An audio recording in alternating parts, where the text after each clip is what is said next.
माझ्या राजकीय जीवनामध्ये सुरू झाल्यानंतर जो काही मला पाठिंबा सर्वात जास्त मिळाला तो या 18 गावाचा आहे आणि या 18 गावांनी आजपर्यंत माझ्यावर 20-25 वर्ष सातत्याने पाठबळ दिलेला आहे। आज वाडेगावातून हा शुभारंभ करतोय। चांगला प्रतिसाद आहे, लोकांच्या मनामध्ये उठाव आहे, विशेषतः तरुणांच्या मधला उठाव आहे आणि वातावरण हळूहळू बदलायला फार लागलेलं आहे आणि मला वाटतं की निकाल चांगला लागेल, महाविकास आघाडीचा लागेल आणि उमेदवार माझ्यासारखा निवडून देण्याचा प्रयत्न जनता करेल।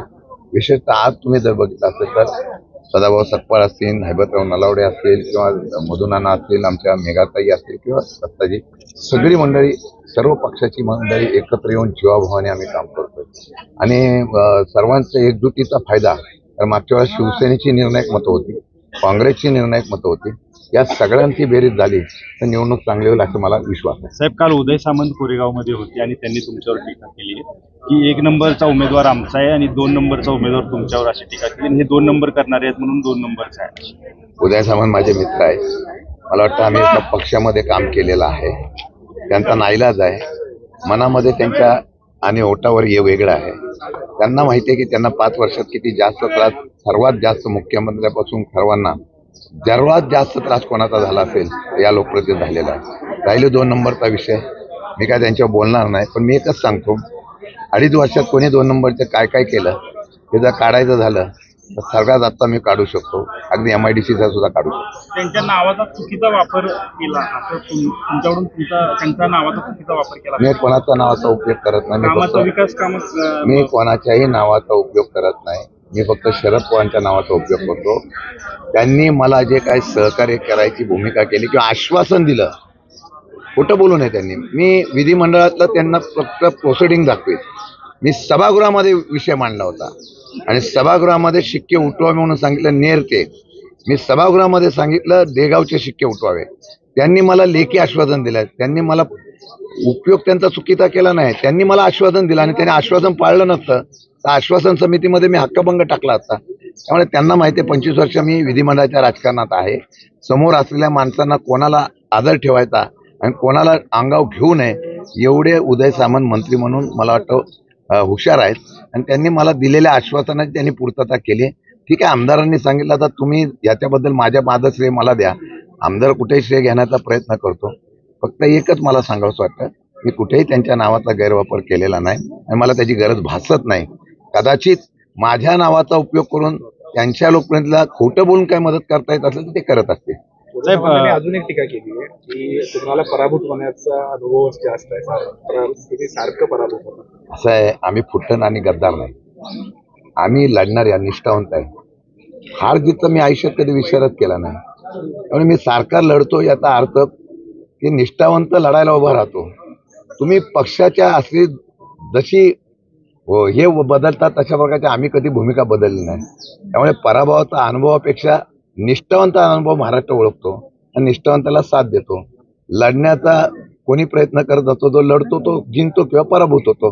फक्त एवढंच आहे की 2.5 वर्षात तुमच्याकडे फार मोठं निवडून येण्याचं साधन आलेलं असल्यामुळे तुम्हाला पराभवाची भीती नसेल, पण एक दिवस जनता अशी असते ती क्रांती करते आणि ज्यावेळेस ती जनता क्रांती करेल ना तो इतिहास घडत असतो। साहेब, महेश शिंदे नावाचे 4 उमेदवार जवळपास कोरेगाव विधानसभेमध्ये उभे आहेत, की तुमची रणनीती आहे का? आणि दुसरी गोष्ट माझी कारण असं की त्यांना त्यांचं मतदान किती नंबरला आहे कसं ह्याचं प्रात्यक्षिक करून मी काही बघितलेलं नाही, मी कोणाला प्रचाराला पण सांगितलं नाही, मी कोणाच्या बाबतीत जसं मागच्या निवडणुकीला तुतारी म्हणून सगळीकडे प्रचारासाठी गाड्या फिरल्या गेल्या।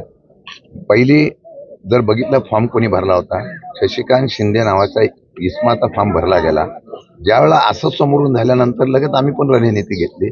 आम्ही अशा प्रकारचा लढीचा डाव खेळत नाही, कोणाची मतदानातून यादी काढत नाही। आज तुम्हाला सांगतो, आज जिल्हाधिकाऱ्यांनी सांगितल्यानंतर सुद्धा मतदानातला हक्क बनवणारा जो डॉक्टर बाबासाहेब आंबेडकरांनी दिलेला अधिकारात हक्क असताना सुद्धा नावं का वगळली गेली। 18 वर्ष पूर्ण झालेली, त्यानंतर विवाहित आलेली आमची मुलगी, त्यांची नावं कायद्याने असताना सुद्धा का घेतली गेली नाही।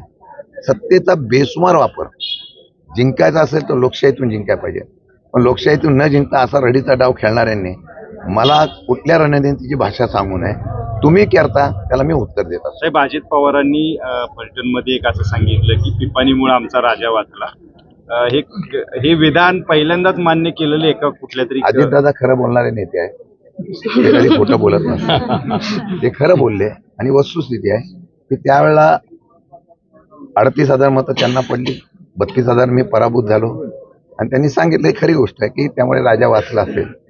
पण जनतेचा कौल, काही लोक म्हणतात की पवार साहेबांचा बालेकिल्ला राहणार आहे का. बालेकिल्ला सगळे गेल्यानंतर सुद्धा जिल्ह्यातले मोठमोठे नेते सगळे गेले महायुतीमध्ये, तरी सुद्धा जनता होती. म्हणून शशिकांत शिंदे 5.5 लाखाच्या वरती मतदान घेऊ शकलो. ते पवार साहेबांचीच कनिष्ठ आणि महाविकास आघाडीची कनिष्ठ. वेगळा प्रश्न आहे की पाठिंबा वेगवेगळ्या लोकांचा भेटतोय, त्यामध्ये काही धक्कादायक पाठिंबे पण आहेत, त्यामध्ये शालीनताईंचा पण विषय. मी खरंच सांगतो, 10 वर्षामध्ये मी कधी शालीनताईंना कधी भेटलो नाही. माझे तत्व आहे. मी ज्या पक्षाची आहे, माझ्या नेत्याबरोबर आहे, तिथं प्रामाणिक असतो. मी अशा प्रकारचा स्वार्थासाठी कधी उपयोग केला नाही. मला त्यांनी स्वतःहून, त्या स्वाभिमानी आहे, ज्यांना माहिती आहे त्यांना माहिती आहे, त्यांनी स्वतःहून मला पाठिंबा जाहीर करण्याची पाठिंबा दिलेला आहे. मी त्याचं स्वागत करतो. मी त्याचा राजकीय फायदा घेणार नाही, एवढा काही कमी उंचीचा नाही. परंतु राजकीय फायदा घेणाऱ्यांनी मागच्या वेळा त्यांचा वापर केला अशी त्यांची भावना झाली. त्या स्वाभिमानी आहेत, त्यांनी सांगितलं. आता लगेच संध्याकाळी त्यांच्या बंधुराजांना फिरवायला आणि सांगायला लागला की ताईंचा हा विषय नाहीये, ताईंनी शब्द दिलेला नाही. खरं म्हटलं तर ताईंनी त्यांचा स्वतंत्र निर्णय घेतला, आम्ही काही जबरदस्ती केली नाही. पण त्यांना वाटलं की ज्यांनी आपल्याला साथ दिली नाही त्यांच्या विरोधामध्ये, आणि त्यांनी स्वतः सांगितलं की शरद पवारांच्या बरोबर एक महाराष्ट्राचा नेता आहे. मागच्या वेळेला माझ्याकडून अशा प्रकारचं वक्तृत्व झालं असेल, पण त्याच्यासारख्या नेत्यांच्या पाठीमागे उभं राहायला पाहिजे. ते ज्यावेळेला ताई सांगतात त्याचा अर्थ असा आहे की पवार साहेबांच्या विचाराच्या पाठीमागे त्यांनी पाठिंबा दिलेला आहे आणि ह्यात कुठलंही राजकारण नाही.